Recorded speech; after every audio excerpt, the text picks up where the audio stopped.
ጠይቃለች ማለት ነው። እንግዲህ ወንድሟና ሚስቱም ችግር የለም ዝኑ ችግር የለም ምናምን ብለው ይቅርታ አድርገውላታል ማለት ነው። እሷም እንግዲህ እንደዚህ ማድረግ አልነበረብኝም በጣም ተጸጽቻለሁና ይቅርታ አድርጉልኝ ካሁን በኋላም እንደዚህ አይነት ነገር አይለምደኝም ነው እያለች ያለችው። እንግዲህ እቺ ሰው ባይነቃባት በጣም ትልቅ ችግር ውስጥ ልትከታቸው አስባ ነበረ ማለት ነው። ግን ስለተነቃባት እያለቀሰች ተጸጽቻለሁ ካሁን በኋላ እኔ ምንም የምደርስባችሁ ነገር የለም እያለቻቸው ነው ያለችው።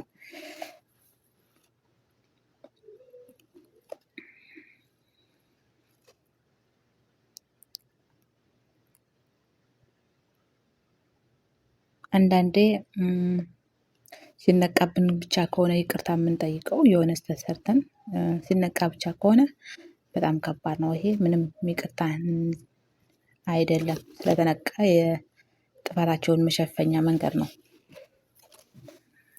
እንግዲህ ዳጊና ናሆምን መነጋገር የጀመሩና ዳጊም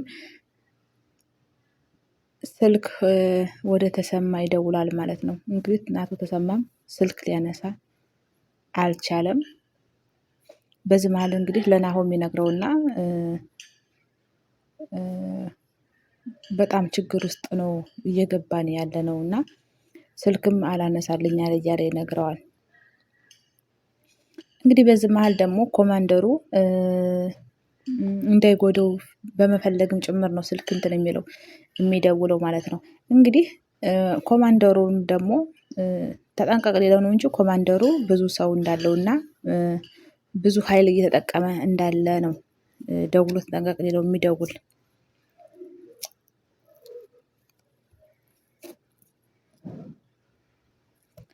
እንግዲህ ዳጊ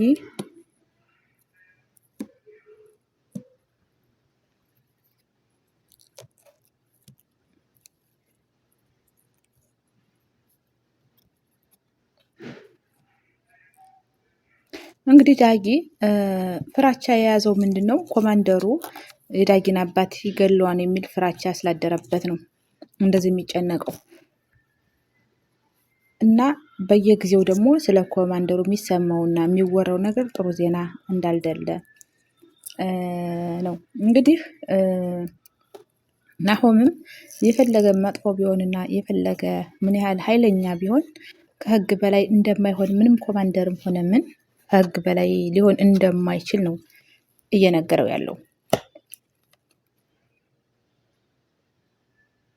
እንግዲህ ዳጊም ፍራቸው ምንድን ነው?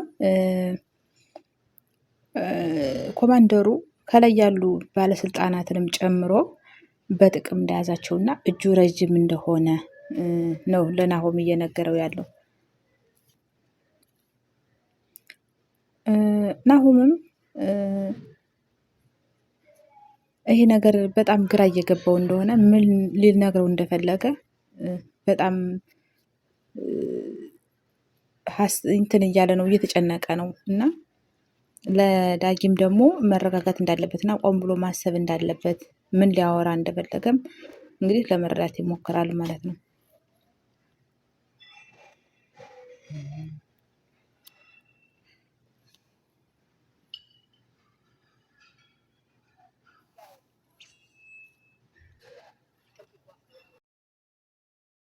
እንግዲህ ዝኑም ወንድሟን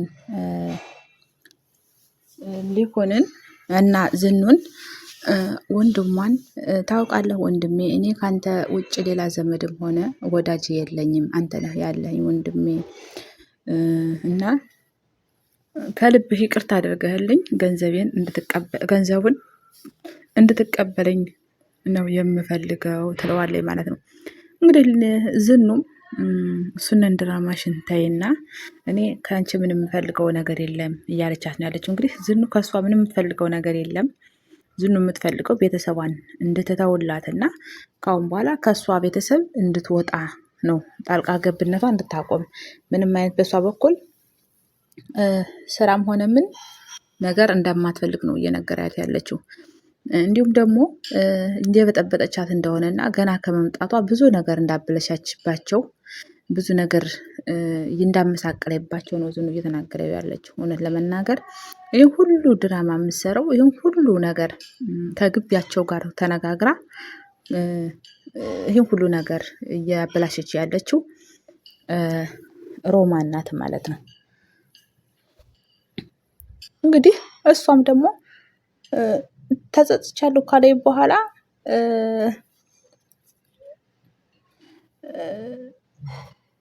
ይህን ሁሉ ነገር ማረጓ ሳያንስ ጥፋቷን እያመነች ምን አድርጌ ነው የበጠበጥኳችሁ ትላቸዋለች።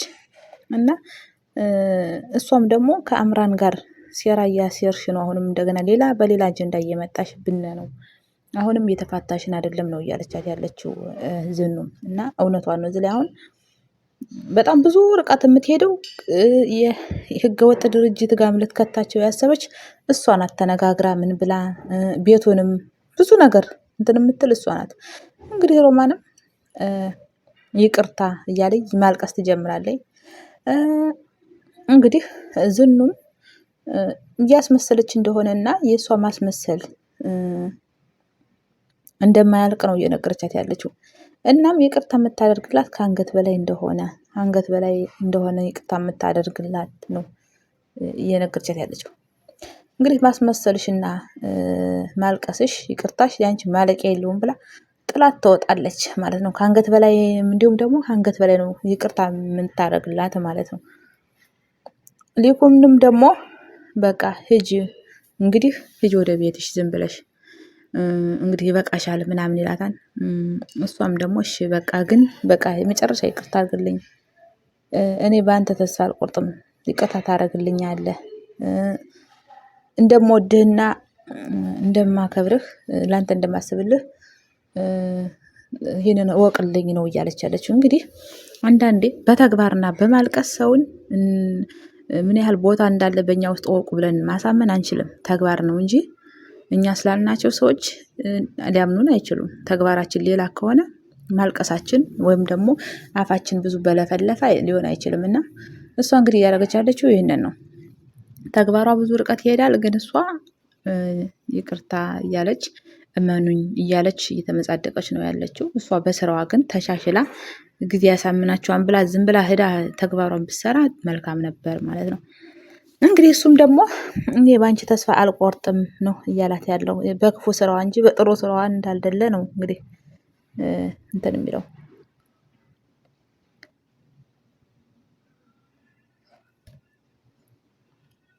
እንግዲህ እዚህ ደግሞ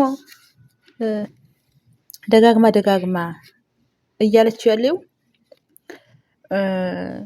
ገንዘቡን እሺ ልስጥህ፣ ከፈለክም ደግሞ የቤቱን ሙሉ ወጩን ሙሉ ሽያጩን ልስጣችሁ ትላቸዋለች ማለት ነው። እንግዲህ እሱም ደግሞ እንግዲህ ሊሆን እኛ እዳችን ብቻ ነው የከፈልነው፣ ስለዚህ ከአንቺ የምንፈልገው ነገር የለም፣ ወደ ቤትሽ ብቻ ሂጂ፣ ከአንቺ የምንጠብቀውም የምንፈልገውም ነገር የለንም ነው እያላት ያለው ማለት ነው።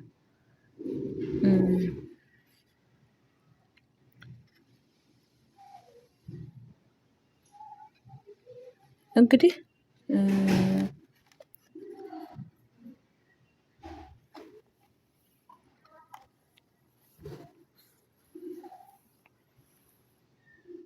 እዚህ ላይ ደግሞ እንግዲህ እሷ ሮማንም ተነስታ ትሄዳለች ማለት ነው። እንግዲህ ሂጂ ተብላለች።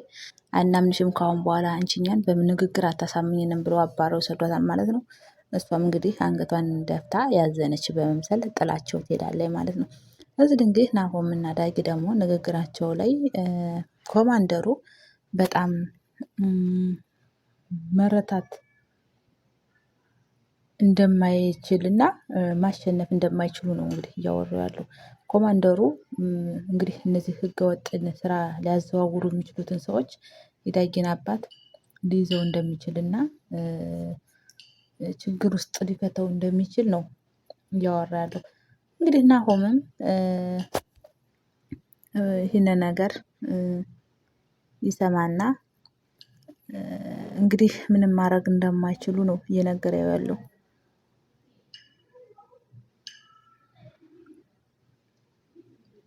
እውነት ለመናገር ኮማንደር ሆነ እዚህ ላይ ትክክል ነው ማለት እንግዲህ አንድ ሰው ህገወጥ ስራ ከሰራ እነዚህ ሰዎች ህገወጥ መድኃኒት ነው ሊሰሩ ያቀዱት። የራሳቸው ድርጅት ስለከሰረባቸው ህገወጥ ድርጅት ለመስራት እና ህገወጥ ስራን ለማዘዋወር ነው ፍላጎታቸው። እና እንግዲህ እዚህ ላይ ቢቀጡ በሚሰራው ስራ አንድ ሰው በሚያጠፋው ጥፋት መቀጣት አለበት። እና እነሱ ትክክል ናቸው፣ ትክክል ነው ኮማንደሩ ብዬ ነው የማስበው። እንግዲህ ናሆም መልስ እየሰጠው ያለው ይሄንን ነው። እንግዲህ እንግዲህ ጩናና የናሆም ሚስት ደግሞ እዚህ ላይ የናሆም እናት